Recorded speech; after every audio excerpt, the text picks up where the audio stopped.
Welcome to Seder Soul Sailing. Today we're going to do a reading on of all places Hungary for 2026 because Hungary is making quite a stir in the world right now by just basically having a pair of metaphorical testicles, much larger than the uh, the raisinets. Uh, Possessed by the rest of the EU leadership. Not all of them, though. No, I think the woman who is running Italy, forget her name, but she's certainly got a big round pair herself, as do a lot of the people attending. Merz, however, whatever he's got for testes is way up inside of his cavity right about now because he had a really bad weekend. I mean, I don't know what he was expecting.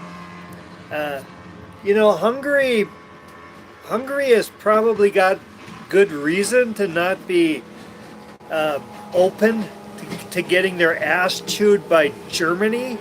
I mean, there's still people alive in Hungary that remembers the last time Germany went all kind of, what's the word, Third Reichish on their asses.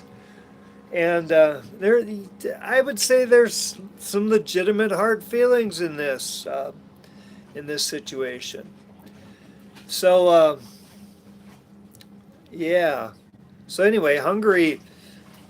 So Orbán, he just got up and left. He just kind of chuckled and said, I'm kind of silently said, I'm enjoying this clown show, but I can't be part of it. You guys are on your own. Let me know how this works out for you. And he didn't just go alone. He went with a bunch of other Eastern European leaders, which the Eastern Europeans are kind of marginalized, but he also delegates from Austria left with him. I mean, this isn't just Eastern Europe. This is what this boils down to is. Sorry, I got another launch coming by here. Oh, yeah, but maybe I'll get a demolition derby here. They're going and crisscrossing each other's path. The So they're gone.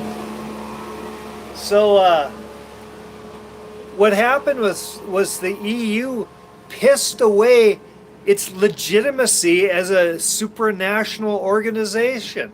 I mean, you don't just go and try to bitch slap the people you think are weaker than you in your organization when your organization's only legitimacy rests on the goodwill of the member states. Seriously, it's that's just lunacy. It's utter lunacy. It's like when you're weak, and I mean the EU is weak. They don't have a nationwide military. They've got a currency that only exists because the member states kindly allow it to exist. I mean, they could all pull a Brexit and tell the EU to go fuck itself, which is almost certainly going to happen. It's going to start small. I mean, you're going to see a lot of Eastern European member states leave, but and then eventually you're going to see core nations like Italy and hell, who knows, maybe France. I mean, Germany will always be there because they have a kind of a history of obedience to authority. We saw how that worked out once before. And I think it's going to be about as successful this time. Well, who knows what's going to happen? I'm pretty sure the AFD is going to. I don't know. Last time the last election, like in September, was it? Like 16 AFD candidates mysteriously died just before the election. But at this point, how many more can they kill? You know. Um, so anyway, let's see what the cards have to say about how this is going to work out for Hungary. I hope it works out well for them. Let's. Yeah, the EU legitimacy, the legitimacy of the von der Leyen dining club rests completely on the goodwill of members. And you can't just be bitch slapping the membership and retain their goodwill. I mean, when they tried, I did a reading earlier, a few days ago, about Italy. When they tried to take away Italy's voting rights by taking away its veto power and marginalize Italy, it's like they really did lose the war then. It's, you know, you can't piss off founding member states like Italy. I mean, but you can't even piss off the Eastern Europeans anymore, because Hungary just absolutely gutted the EU just by Orbán's mic drop and having him walk out of the building. And not just with Eastern European marginalized members, but representatives from Austria left. This is no joke for the EU anymore. The EU's in deep shit. There's just no two ways around it. You know, I think we'll probably get around to doing a little bit of economic stuff here soon, but just check out the silver market. Check out, and then do a little research on what that means for the future of the EU, of the euro. The euro is, like I said, the euro only exists because the goodwill of countries like Hungary and Italy. And when you go around trying to bitch slap Hungary and Italy the way you bitch slapped, like, say, Greta, the activist, and arrested her, or okay, let me deal this out. I'll ramble later after we do the readings, and then you guys can all leave, and you don't have to put up with it. Okay, here's the card. This is the signifier for Hungary. This is the Nine of Pentacles, and that's a great card. That's your ventures are coming to fruition. The Seven of Pentacles is waiting for it. The Nine of Pentacles is it's coming home, and the Ten of Pentacles is completion. It's they're just about there. And here's the overall situation, and that's like a birth of spirit, like an initiation of spirit, a spark, a spiritual spark, and that's what's really energizing them. And this is what's going to get them where they need to go. This is interesting. This really ties in. This is the gateway, and the gateway is the Ace of Pentacles, and what that means for Hungary in this case.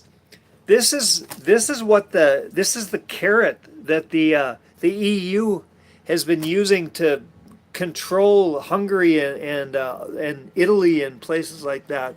Hi, hello, hi to you all. Give this a like if you can, please.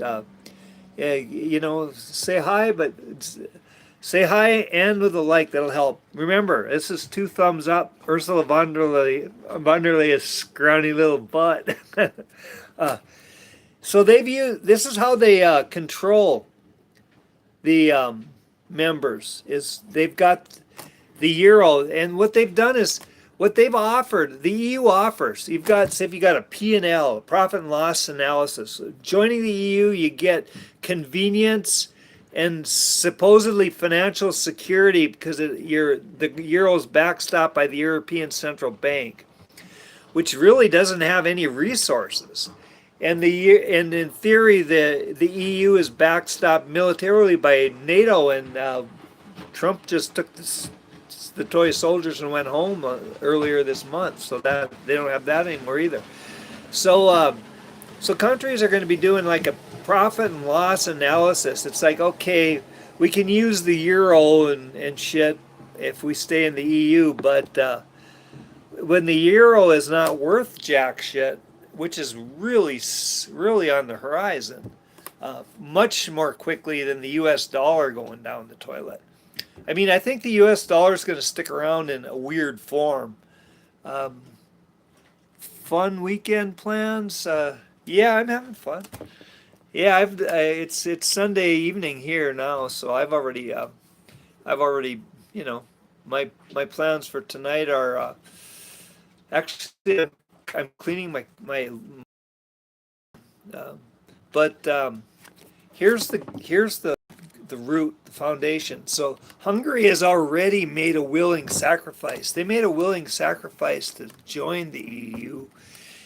And if they're not getting what they joined for, if they're not getting this from European Central Bank, they got no reason to stick around. And here's the present moment, and that's temptation.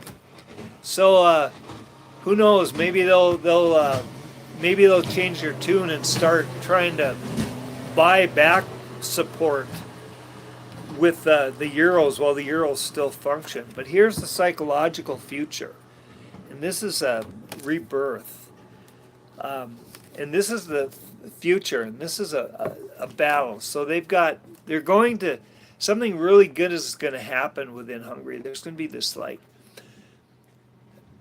maybe Hungary is going to own their own personal sovereignty. Orbán, I don't really know much about him, but what I do know, I love that he just pretty much tells the EU to go fuck itself. We need a lot more of that. Here's the fear, and the fear is balance, and that is maybe having to balance their own books. I mean, that is maybe the fear is losing access to the euro and the ECB funds, but trust me, that's not going to stick around long. So, and this is the astrological energy, and that leads well into the spiritual, the psychological future of rebirth. But this is also, everybody's going to get what they deserve. And here's the desire, and they would like a compassionate ruling hand. I don't know if they have that or not. I mean, I didn't even know how to spell Orbán's name until about 2 or 3 weeks ago. So I'm not the guy to ask about their current leadership. And here is the future, the final outcome, and that's a prison of their own making. So that's interesting. They hold their future in their hands, because she thinks she's bound up in a prison, but if you look at her, she's just got some scraps of cloth holding her, and she can walk out of those swords, just shake off that blindfold, shake off those scraps of cloth, and just walk out of there. So Hungary's future very much rests in their own hands. Yeah, thanks for the like. Let's if you guys want to give a few more likes, I'd appreciate it. Hello, bunch of hellos, thank you.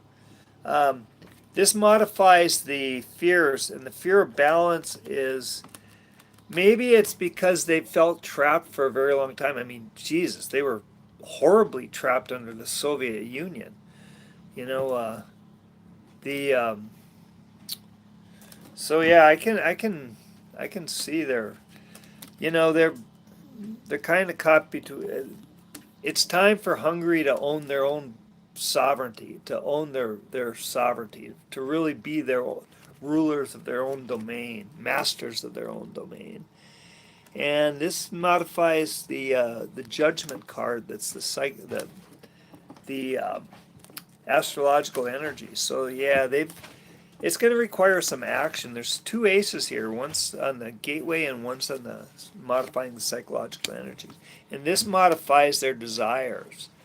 And the desire is for like a compassionate ruling class. And let's hope they got that. If somebody knows a little bit about the Hungarian government, this Orbán guy, other than he's got panache at the EU summit meetings, let me know. I'd love to hear about it. I'd love to learn more from people that actually know what's going, from people in Hungary. That'd be fantastic. And this modifies the final outcome, and this is really good. They've got a lot of, so this tells me they are going to shake off these ties that bind them and walk away from this prison of their own making. And they're going to put their spiritual, their rebirth to use. And they're going to,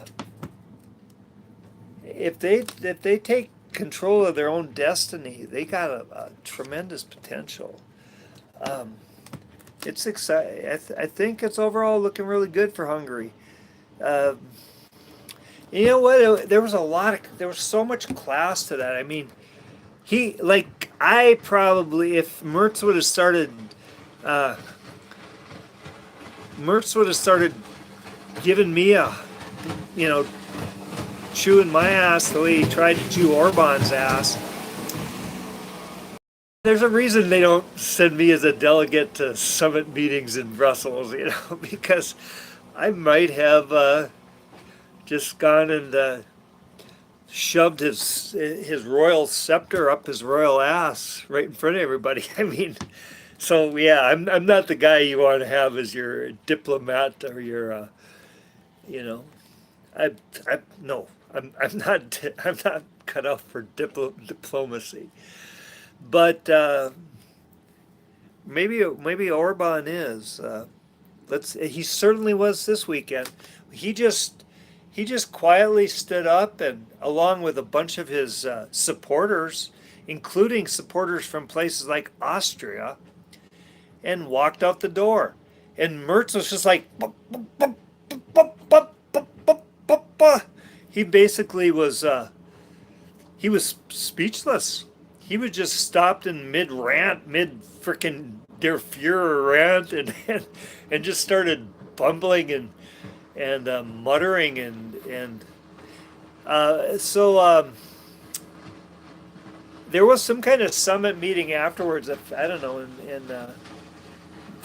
in Romania or some damn place that Orbán didn't fly straight home. A bunch of people went and met, and that very well could be that meeting that was held Saturday night, was held last night after the debacle at Brussels. That could well be the beginning of the end for the EU as a functioning organization. I mean, seriously, it's they really have gutted themselves. They have no legitimacy left. I mean, basically from here on out, it's going to be like they're going to have, the EU is going to be, the member states are going to be like, there's a Herman Melville story called Bartleby the Scrivener, and this guy, he's not a rebel. He just, when he's given an order he doesn't believe in, he goes, I prefer not to. That's going to be the death of the EU. It's not going to be like Bastille Day 2. It's going to be just all these people, they're looking at the P&L list, and it's costing too much. They're giving up too much sovereignty, too much control, too much money, and they're getting too little in return. They're getting nothing but an ass chewing in return. They're going to just be like Bartleby the Scrivener and say, I prefer not to, Ursula. You know what? Have your meeting. I really hate to miss those dinners at your crib, but I guess we're just going to have to go out and have our own celebration. And again, if you get a chance, give this a thumbs up. Let's have some likes. Come on, 2 thumbs. Give it 2 thumbs up, Ursula's butt. And thank you for watching. I've had a few people watching. I think it's, I don't know, Sunday's probably not a great day. Sunday evening, you're all probably doing something probably watching football in the U.S. I imagine it's a pretty big football week. I did happen to notice that Chicago's doing all right. That's the Central North Division or whatever the hell it is. They just changed. They kept adding divisions and divisions until it it was beyond my mathematical skills to keep track, and I still, pay attention to the teams from around where I came from. Like, never been a big fan of Chicago Bears, just because I don't know, they're all right. For some reason, I got a soft spot in my heart for the Packers, and of course the Vikings. I mean, I'm from Minnesota. The Lions, I kind of have mixed feelings about the Detroit Lions because they're sort of the thugs of the league. They used to be when I watched. Oh, hey, love you all. Hello, I'm gonna say goodbye. I will talk to you soon, and probably tomorrow. The shit's gonna. We're probably gonna get back to economic shit tomorrow. 'Cause tomorrow, to mark tomorrow down, it could be a day that people will talk about for the rest of your lives economically. Take care and stay safe, and love you all.